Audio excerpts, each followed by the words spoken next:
हाँ तो देखिए कुछ एग्जांपल और देखते हैं। लेट्स से हमारे सामने लिखा हुआ है y equal to sine T square और हमसे पूछा है कि dy अपॉन dt क्या होगा। तो आप दोनों तरफ dy dt लगा दीजिए। तो x होता था तो x लिखते थे, t है तो t लिखेंगे, क्या दिक्कत है। dy अपॉन dt ये बराबर आएगा dy dt ऑफ e की पावर साइन टी स्क्वायर। ठीक, अब मैं आपसे पूछूंगी कि आपको ये फॉर्मूला याद आ रहा है क्या, तो आप बोलेंगे हाँ आ रहा है। बोलेंगे कि अगर साइन टी स्क्वायर की जगह पर सिर्फ t होता तो dy dt e की पावर t क्या हो जाता, e की पावर t। तो जिसको मन में t मानने का मन कर रहा है उसको आप t मान लीजिए। तो t अगर मान लेते तो इसका डिफरेंशिएशन क्या आ जाता, e की power sine T square, sine t हो जाता, मतलब e की पावर t हो जाता। और t हमने किसको माना है, साइन टी स्क्वायर को। अब जिसको मन में आपने t माना है उसकी डिफरेंशिएशन का मल्टीप्लाई कर दीजिए तो साइन ऑफ टी स्क्वायर। ठीक, अब फर्दर सॉल्व करते हैं तो यह आया e की पावर साइन टी स्क्वायर। अब मैं आपसे बोलूं क्या आपको यहाँ पे कोई फॉर्मूला याद आ रहा है क्या, हाँ आप बोलेंगे आ रहा है, पर टी स्क्वायर की जगह t होता तो अच्छा होता। तो मान लो टी स्क्वायर की जगह क्या है t और डिफरेंशिएट कर दो तो क्या आएगा, कॉस ऑफ टी स्क्वायर। और आपने मन में टी स्क्वायर को t माना है तो जिसको मन में आपने t माना है उसको डिफरेंशिएशन मल्टीप्लाई में लिख दीजिए। तो टी स्क्वायर का डिफरेंशिएशन मल्टीप्लाई में लिख दिया तो क्या आया, ये आया e की power sign of T square into cos of T square into इसका डिफरेंशिएशन क्या आ जाएगा 2t। ठीक, अब इस 2t को हम थोड़ा आगे लिखने की परंपरा है, बस परंपरा है। तो 2t cos of T square into e की power sign of T square. ये कौन आया आपका, dy अपॉन dt। ठीक, अब देखिए कई बार हमसे ऐसे भी क्वेश्चन पूछे जाते हैं कि मान लो y equal to sine of let's say x square, और मान लो हमसे पूछा जाता है कि z equal to sine of z equal to कुछ और ले लेते हैं, z equal to let's say x square plus e की पावर x, और हमसे पूछा जाता है कि dy अपॉन dz बताइए। हमसे क्या पूछा जाता है, dy अपॉन dz बताइए। तो अब देखेंगे यहाँ पे y x का फंक्शन है, यहाँ पे z x का फंक्शन, तो dy अपॉन dz कैसे आएगा। तो देखो आप ऐसे देखो, जो मैं चेन रूल में आपको बताया था इसको मैं ऐसे लिख सकता हूं dy upon dx into dx upon dz। अब आप इसको फर्दर ध्यान से देखेंगे तो ये जो चीज लिखी हुई है ये क्या लिखा हुआ है, ये लिखा हुआ है dy upon dx divided by dz upon dx। तो क्या आप dy अपॉन dx निकाल सकते हैं, हाँ वो निकाल सकते हैं। क्या आप dz अपॉन dx निकाल सकते हैं, हाँ वो निकाल सकते हैं। तो dy अपॉन dx कैलकुलेट करो पहले, तो क्या आएगा, ये आएगा dy dx of sine x square. आपसे पूछे फॉर्मूला याद आ रहा है क्या, बोलेंगे आ रहा है, पर x स्क्वायर को x होना चाहिए, तो मान लो मन में उसको x है वो, और डिफरेंशिएट करेंगे तो क्या आ जाएगा, cos ऑफ x स्क्वायर। अब जिसको मन में x माना उसके डिफरेंशिएशन का मल्टीप्लाई, तो x स्क्वायर को मन में x माना तो उसके डिफरेंशिएशन का मल्टीप्लाई। तो dy अपॉन dx जो आया आपका वो कितना आया, वो आया cos of x square into 2x। तो 2x को आगे लिख रहे हैं, बस परंपरा है तो लिख दिया, ट्रेडिशन है। क्यों लिखते हैं, जैसे पीछे लिखेंगे ना आदमी कंफ्यूज हो सकता है कि x स्क्वायर 2x क्या पता मल्टीप्लाई में तो नहीं है। अब आपसे पूछा जाए dz अपॉन dx कितना आएगा, तो सॉल्व कर दो dz अपॉन dx। इसका मतलब दोनों तरफ dy dx लगा दिया, तो dy dx of x square plus e की पावर x। इसको कैसे सॉल्व करेंगे, dy dx अंदर डिस्ट्रीब्यूट कर दीजिए, तो dy dx of x square plus dy dx of e की पावर x। अब देखिए x स्क्वायर का डिफरेंशिएशन कितना आएगा, तो dz अपॉन dx का वैल्यू आया वो आएगा 2x प्लस e की पावर डिफरेंशिएशन क्या आएगा, e की पावर x।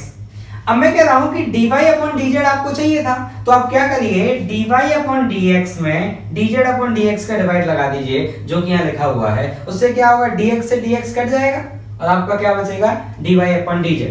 तो आप डिवाइड लगाइए, तो जब हम यहाँ पे डिवाइड लगाएंगे तो ये आएगा मेरा dy upon dx divided by dz upon dx equal to, ये किसके बराबर आएगा, तो ये कितना है, ये है आपका 2x cos of x square divided by ये कितना है आपका 2x प्लस e की पावर x। तो dy अपॉन dz का जो वैल्यू आया, dy अपॉन dz का जो वैल्यू आया वो क्या आया, वो आया 2x cos of x square upon 2x plus e की पावर x। ठीक, तो इस तरह से चेन रूल को फॉलो किया जाता है, ये आपको याद रहे। ठीक, अब देखिए इसमें एक चीज याद होती है, उसको बोलते हैं double differentiation. Double differentiation, triple differentiation, ऐसे सो ऑनलाइन बनती जाती है। तो मतलब क्या है उसका, तो मैं आपको बहुत समझा देता हूँ। तो देखिए डबल डिफरेंशिएशन की कहानी समझा देता हूँ, एक एग्जांपल लेके समझाता हूँ।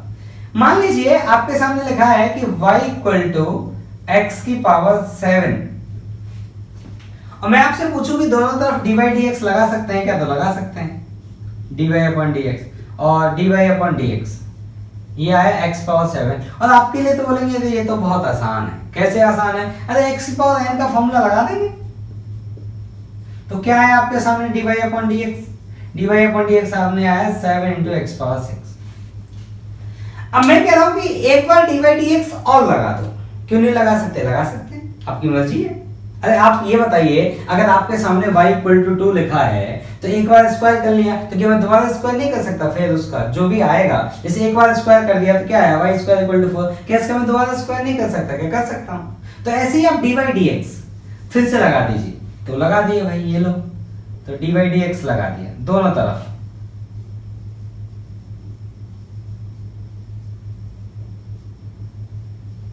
ठीक, अब मैं कह रहा हूं कि इसके सामने आपने dy dx लगा दिया, तो जो ये वाली चीज है, इस वाली चीज को मैथमेटिक्स में कैसे लिखते हैं वो बता रहा हूं। इसको ऐसे लिखते हैं, d लिखते हैं और यहाँ 2, इसको स्क्वायर प्रोनाउंस नहीं करते, इसको प्रोनाउंस करते हैं 2, इसको स्क्वायर प्रोनाउंस नहीं करते।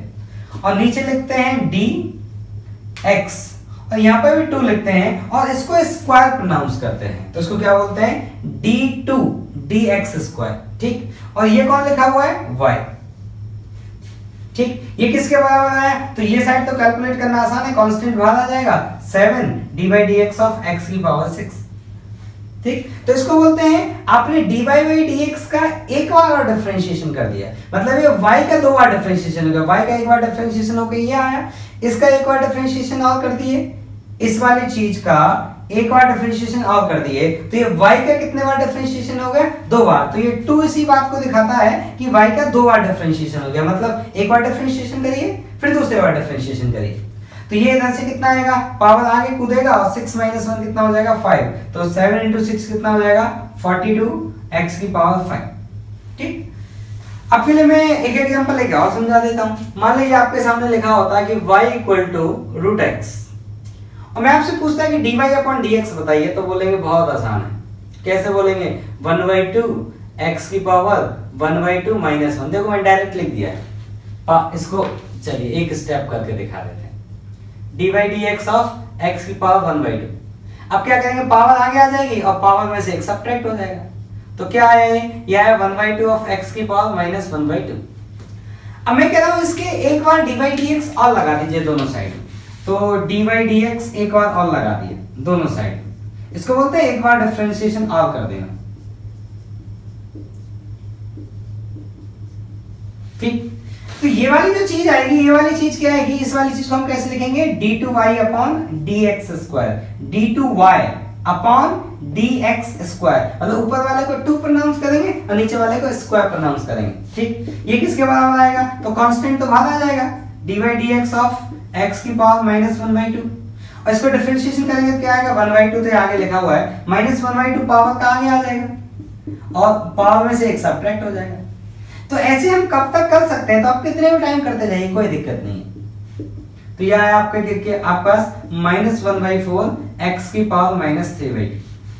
ठीक, अब आपसे पूछा जाए कि एक बार और लगा सकते हैं कि dy dx, हाँ लगा सकते हो, कोई बुराई नहीं है, मैं लगा के दिखा देता हूँ आपके बस भरोसे के लिए कि लगा सकते हैं। तो इसके सामने एक बार dy dx और लगा दिया, तो दोनों तरफ dy dx लगेगा, तो -1/4 कांस्टेंट है, उसको मैं बाहर फेंक देता हूं। ठीक, अब जो ये वाली चीज है लेफ्ट वाली चीज, तो ये y का थर्ड टाइम डिफरेंशिएशन हो रहा है, तो इसको लिखते हैं d3y अपॉन dx3, मतलब ऊपर वाले को नंबर प्रोनाउंस करते हैं और इसको वो पावर प्रोनाउंस करते हैं, तो d3y अपॉन dx3, ये कितना आएगा, तो -1/4 पहले से था, डिफरेंशिएट करेंगे -3/2 आगे कूद जाएगा, x की पावर -3/2 -1, तो क्या आया ये आया आपके पास 3/8 इंटू एक्स की पावर -5/2। तो ऐसे आप कितना भी डिफरेंशिएशन करते जा सकते हैं, ठीक है।